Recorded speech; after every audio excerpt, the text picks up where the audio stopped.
Good morning and welcome to another Antique Sunday. Last week we looked at a few items at Margaret House which we've used as kits and as inspiration for designs I've used for workshops. But this week I'm taking you just 20 minutes, half an hour away in the southwest of Scotland. So this week we're visiting, we're sort of visiting Traquair House, owned by the Maxwell Stewart family. To quote their website, Traquair is the oldest inhabited house in Scotland. It has been lived in for over 900 years and was originally a hunting lodge for the kings and queens of Scotland. In 1491 it was gifted by the Earl of Buchan to his son James Stewart, who later became the first Laird of Traquair. Traquair was nestled in the middle of a vast Ettrick forest and provided a superb venue for royal hunting parties who came to hunt wildcat, wolves, deer, wild boar and bears who roamed the forest. A mural painting in the house was discovered when they had a leak in the roof and they had to strip back the plaster. This dates back to the early 1500s and depicts some of these early hunting scenes, and rather fascinatingly, a camel as well. So it's a pretty beautiful, beautiful piece, dates to about 1530. And you can see that these murals were used on the designs in the needlework in some of the castles. And certainly these designs would have been in printed books where people copied them, rather like we saw last time at Margaret House. As the seventh Laird rose to become Chief High Treasurer for Scotland in 1636, you can see that the amount of money spent on the building and on the needlework collection is of great benefit to us today. Traquair has hosted many kings and queens over the centuries and has been the family home mainly of the Maxwell Stewart family and continuously lived in by that family. And the current inhabitant is Catherine, the 21st Lady of Traquair. One of the most important rooms at Traquair is the King's Room, which has this fantastic four-poster bed where Mary Queen of Scots slept and came with the future James I of England and James VI of Scotland. And he slept in this beautiful little crib. It was in the King's Room that we saw a most beautiful crewelwork hanging, which features all sorts of, type of tree of life designs. But as we stitched it over the many months, and I think it even took 2 years to make, we realised that the what we thought were sunflowers representing the Catholic faith and the support for Bonnie Prince Charlie were in fact the possibly sea creatures.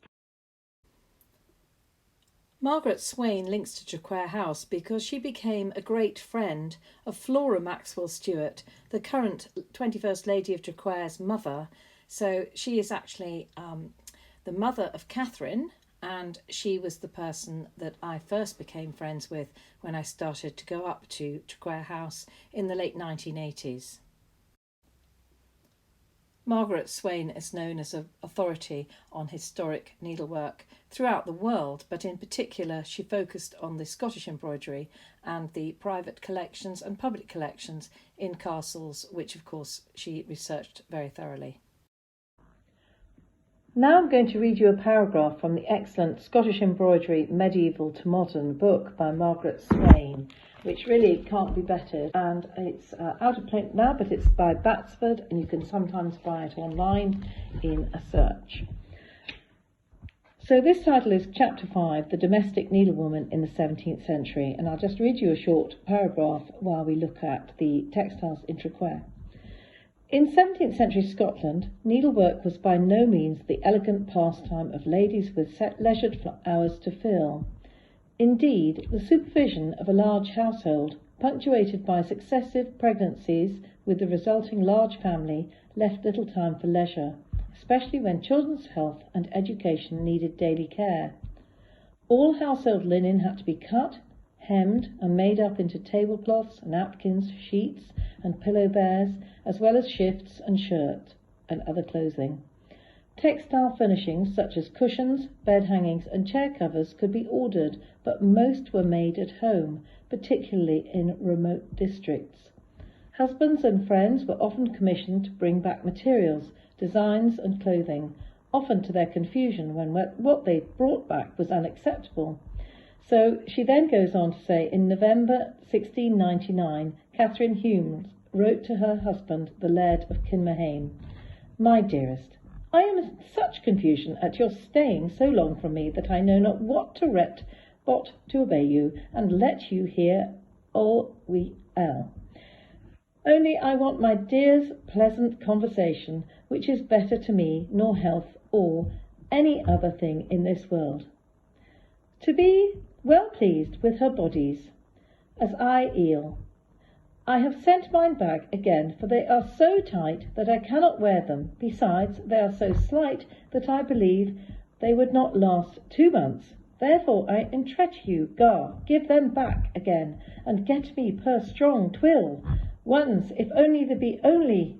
So, this is the quote from her letter, and I love it that these are kept in these stately homes. Anyway, she says, Margaret Swain then goes on to say, "It is not surprising that the crestfallen Duke of Hamilton, husband to Duchess Anne, on a similar occasion wrote to her from London, 'I confess I like this trade of buying things worst of any, for I see I do not understand it.'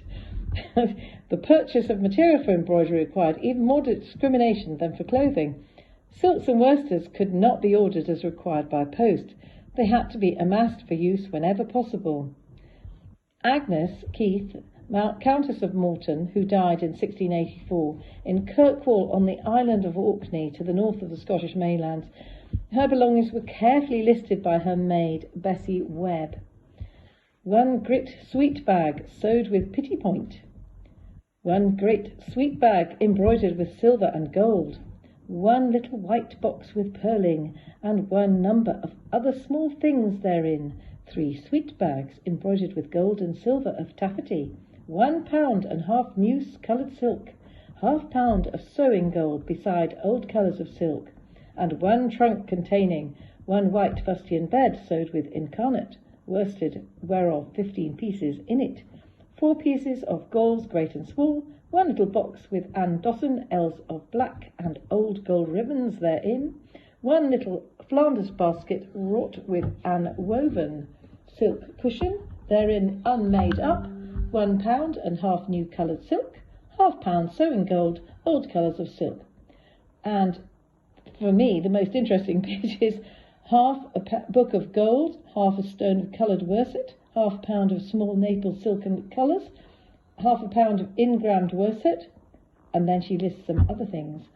2 dozen fox skins, so that's 2 dozen fox skins, 1 barrel of black wool, 1 extraordinary great glass in a box of sweetwood, showing the half of the body, 6 great Bibles, 1 sewing book of all colours gilded with gold on the cover.